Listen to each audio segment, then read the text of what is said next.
Hey guys, today's video I'm going to show you how to fix ChatGPT keeps signing you out. So first thing first, what you have to do is make sure that your application is updated.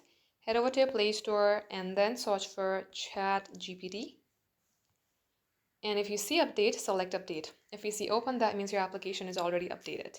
As you can see that I'm currently signed into my account.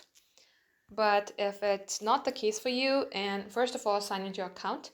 Once done, long tap onto ChatGPT, select the eye icon.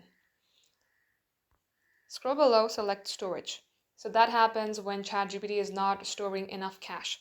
So you have to clear whatever cache it has. Clear the cache, and if you remember your credentials, I also recommend you to delete the data. Select delete, come back onto app info page, force stop, and then OK. And once done, select this power button from your phone, long tap onto it, restart your device, and then launch your ChatGPT again, get logged into your account, and this will fix your problem.